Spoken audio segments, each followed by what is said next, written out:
The neon lights of Las Vegas flickered against the tinted windows of the black SUV as it rolled through the bustling streets.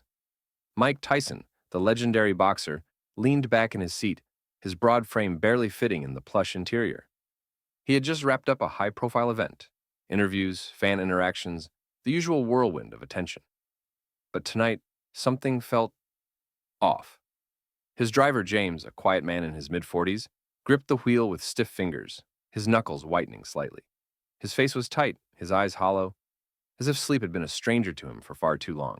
He barely spoke, only nodding when necessary. Tyson wasn't the type to pry, but he had seen this look before, the kind of exhaustion that ran deeper than just a long shift behind the wheel. The air inside the SUV was warm, but James still had his tattered jacket zipped all the way up, as if shielding himself from more than just the cool desert night. Tyson's sharp eyes flicked to the rearview mirror, catching the faint tremble in James's jaw, the way his Adam's apple bobbed as he swallowed hard. Something wasn't right. Then, as the car pulled up to Caesar's Palace, Tyson caught sight of something that made his stomach tighten, a thin, frayed blanket tucked in the back seat. James reached for it as soon as he turned off the engine, wrapping it around his shoulders like second nature. Tyson had seen enough. Something was wrong, and he wasn't about to ignore it. The luxury of Caesar's Palace loomed ahead, its golden lights shimmering like a beacon against the Vegas skyline. But Mike Tyson wasn't paying attention to the grandeur of the hotel or the cameras flashing outside. His focus was locked on James, the man behind the wheel, a man who had just wrapped himself in a thin, frayed blanket as if it was the only thing keeping him from falling apart.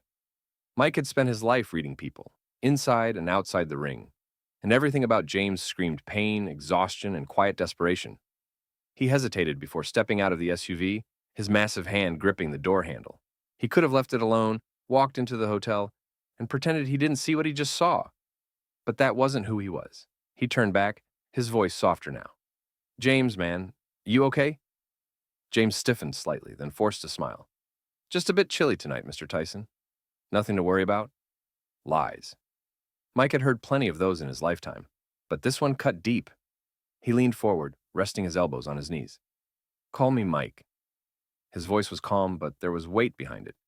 "You've been driving me for a few days now, and something tells me you're carrying more than just a long shift on your shoulders."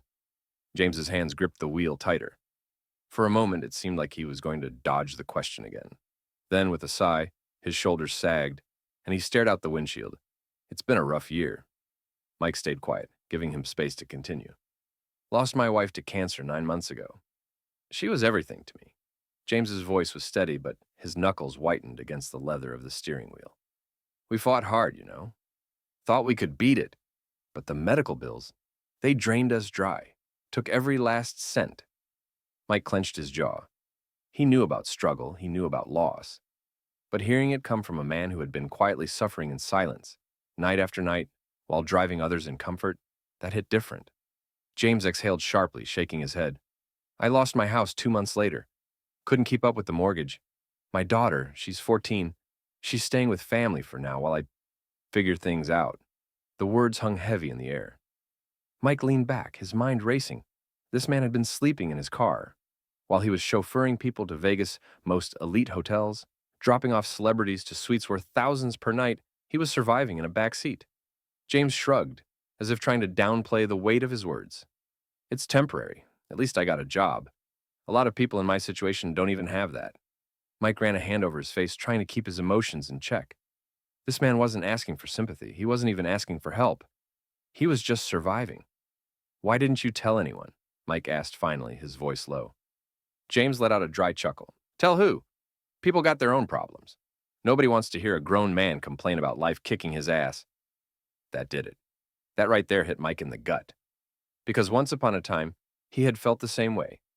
He had known what it was like to be at rock bottom, to feel like the world had turned its back on him. But the difference, someone had reached out. Someone had reminded him that he wasn't alone. And now, it was his turn to do the same. Mike took a deep breath, his decision already made. This wasn't something he could just forget.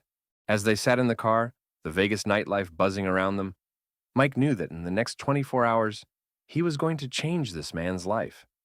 And James had no idea what was coming. What would you do if you were in Mike's position? Drop a flexed bicep emoji in the comments if you think Mike is about to do something legendary. Comment "help" if you believe no one should suffer in silence. And don't forget, if you want to hear what happens next, hit that subscribe button and turn on notifications. Because trust me, you won't want to miss what happens next. Mike Tyson sat in the dimly lit back seat of the SUV, his thoughts a whirlwind of emotions.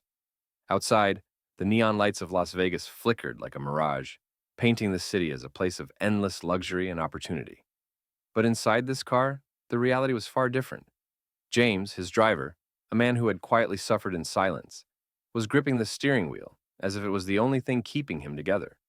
A man who had lost everything: his wife, his home, his sense of stability. And yet, he was still showing up, still driving, still surviving. Mike had met all kinds of people in his life: fighters, hustlers, dreamers. But there was something about James's quiet resilience that struck a deep chord. The man wasn't bitter. He wasn't looking for pity. He was just doing what he had to do to keep going. Mike exhaled slowly, rubbing a hand over his face. He couldn't let this go. He had lived through hard times before, nights where he didn't know where he'd sleep, days where the world felt like it was collapsing on top of him. The only reason he made it through was because someone had seen him, believed in him, and given him a chance.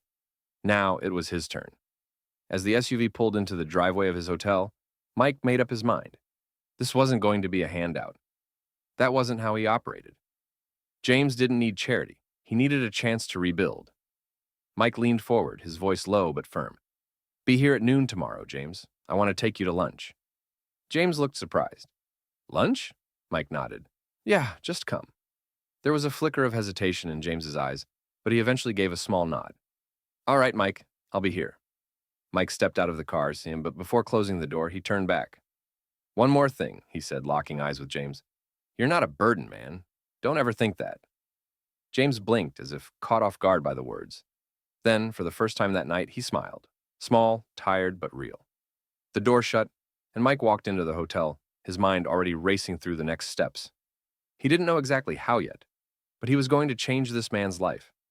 Not out of obligation, not because of guilt, but because it was the right thing to do.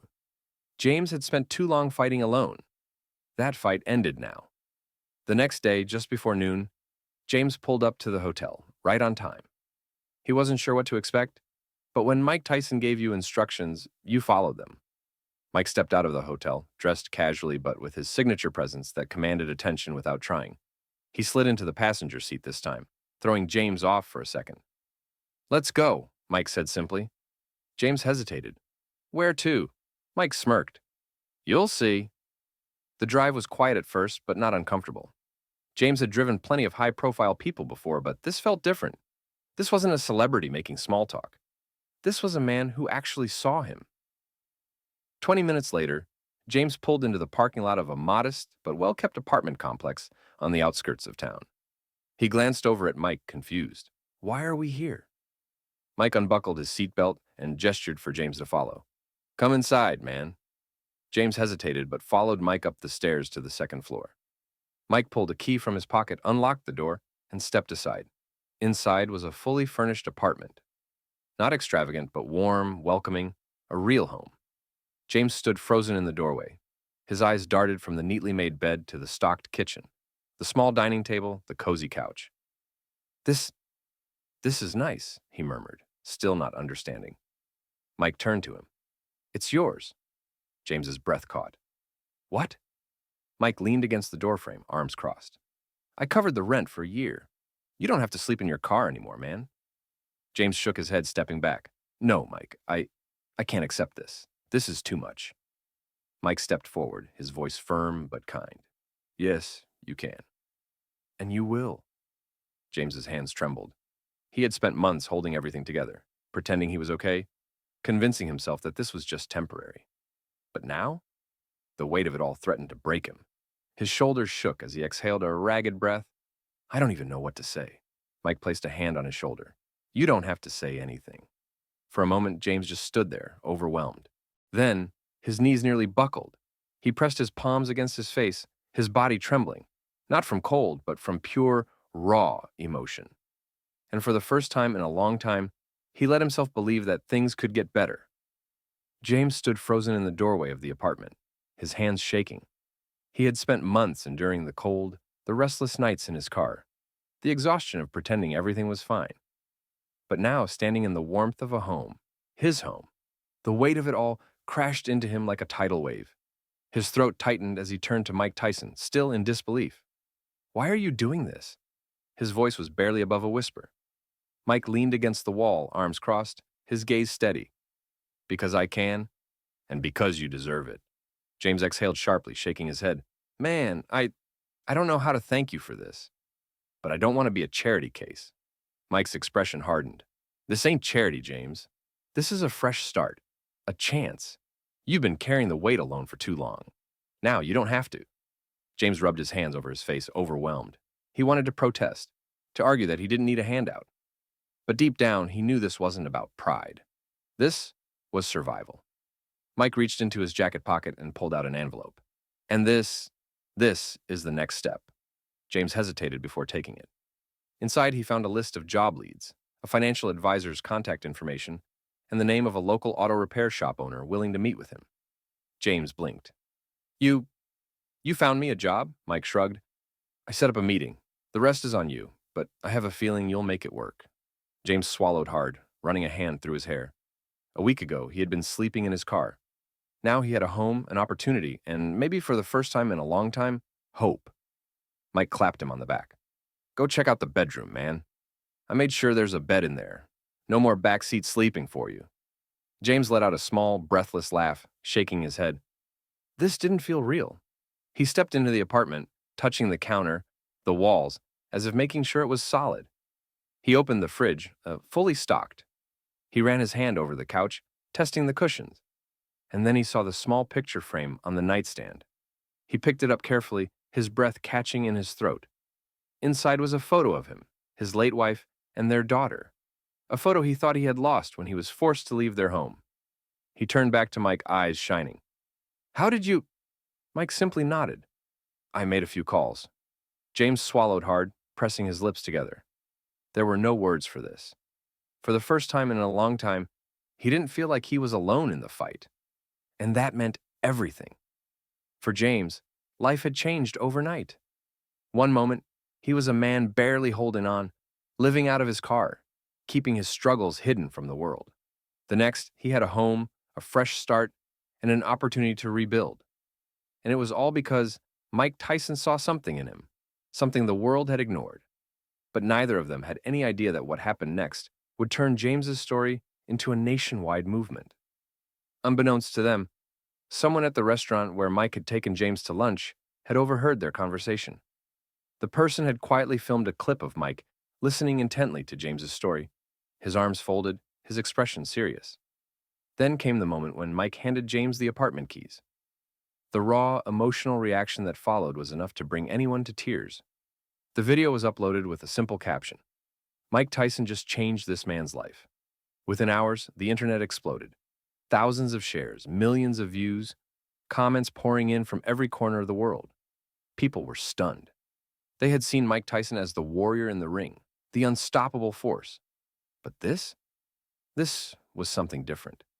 This is what a real champion looks like. James's story is so powerful. How many people are suffering in silence just like him? We need more people like Mike in this world. Offers to help started flooding in. A local business owner reached out, offering James a brand new set of tools for his repair work. Someone else wanted to cover a few months of his groceries. Even people who had nothing to give shared their own stories of struggle. Stories of nights spent in cars, of silent battles, of the desperate need for just one person to notice. And yet, Mike remained silent. When reporters tried to ask him about it, he simply shrugged. This isn't about me. It's about James. But deep down, he knew this was bigger than just one act of kindness. James's story had become a wake-up call. It wasn't just about one man who had fallen on hard times. It was about all the people struggling in the shadows, too proud or too afraid to ask for help. And as the world watched, something incredible began to unfold. People didn't just talk about it, they took action. Some started donating to shelters. Others reached out to struggling friends and family. Employers began rethinking how they treated workers facing hardships. What started as one moment between two men in a car had become a movement of compassion and second chances, and for James, his journey was only just beginning. What do you think? Drop a in the comments if you believe in second chances. Hit that subscribe button if you want to see what happens next. Because trust me, you won't believe where this story goes from here. From surviving to thriving. James sat on the couch of his new apartment, staring at the picture frame Mike had left for him, the photo of him, his late wife, and their daughter. For months, he had been stuck in survival mode, barely making it from one day to the next. But now things were different. For the first time in a long time, he had hope. The internet had exploded with his story, and people, total strangers, had reached out to offer support. But what mattered most to James wasn't the attention. It was the opportunity. The very next morning, he picked up the phone and called the number Mike had given him, the one for the local auto repair shop owner who was willing to meet with him. The man on the other end of the line was named Rick Dawson, a well-respected mechanic who had run his family's repair shop for over 30 years. "Tyson told me about you," Rick said, his voice gruff but not unkind. "You got experience?" James straightened in his seat. "Yes, sir. Owned my own shop before things fell apart." Rick was silent for a moment, then, "Come in tomorrow morning. Let's see what you got." James felt a rush of adrenaline. This was it. His shot. The next morning, James arrived at Dawson's Auto Repair, a modest but busy shop on the outskirts of Vegas. The place smelled of motor oil and old rubber, and the sound of wrenches clanking against metal filled the air. Rick, a tall, no-nonsense man in his late 50s, stood with his arms crossed. "You any good with transmissions?" James gave a small smile. "That depends." "You any good at testing people?" Rick raised an eyebrow but smirked. "All right, let's see what you got." He led James to a beat-up Ford truck with a transmission problem. The other mechanics watched with curiosity as James rolled up his sleeves and got to work. For the first time in years, James felt like himself again. His hands moved with confidence, his mind focused. The grease under his nails, the smell of the engine, it all felt right.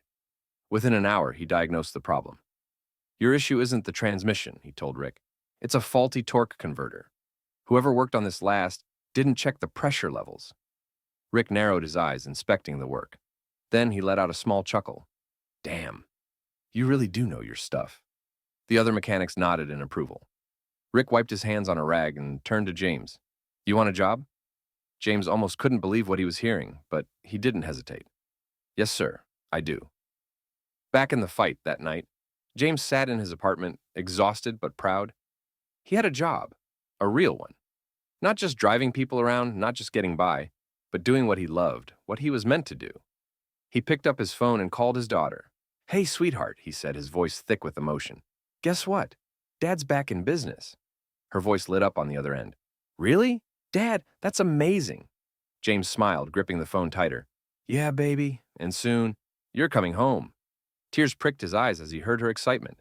For months, he had felt like a failure, but now he was fighting back.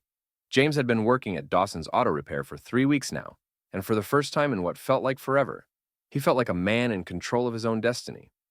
Every morning, he showed up before sunrise, ready to put in the work. He had a purpose again. The weight of uncertainty, of constantly looking over his shoulder, of wondering where he'd sleep, it was gone. He had an apartment, a steady paycheck, and soon his daughter would be living with him again. But the most surprising part? People kept showing up for him. At first, he didn't understand why customers were asking for him by name. But then, one afternoon, as he wiped his hands on an oil-stained rag, a woman walked into the shop and handed him a small envelope. "I saw your story," she said, her voice full of warmth. "It moved me. I just wanted to say thank you for reminding me that good people still exist." James opened the envelope later that night and found a handwritten letter. "I was on the verge of giving up, but your story gave me hope. I just wanted you to know that what you went through, it meant something. It mattered." James sat on his couch staring at the letter, his hands trembling slightly. He never expected his story to mean something to anyone but himself. But it didn't stop there. A few days later, a young man named Ethan showed up at the shop asking for James. He was barely in his 20s, his clothes worn, his face gaunt. "I don't want money," Ethan said quickly. I heard what happened to you, and I was wondering if you could give me some advice. I'm kind of going through some stuff," and he hesitated, looking down. James understood instantly. He invited Ethan to sit with him during his lunch break. For an hour, they talked, not just about cars, but about life, about struggle, about survival. By the end of their conversation, Ethan looked lighter, as if someone had finally given him permission to breathe. And that's when James realized something. What Mike had done for him wasn't just about giving him a home or a job. It was about reminding him that he wasn't alone. And now, it was his turn to pass it on. From that day forward, James started volunteering at a local shelter, sharing his experiences, talking to people who felt like they had no way out. He told them the truth. Life's gonna knock you down. But if you keep moving forward, you'll find that there are people out there who care. You just have to be willing to let them in. Mike had changed his life. Now, James was changing others. And that was the real power of kindness.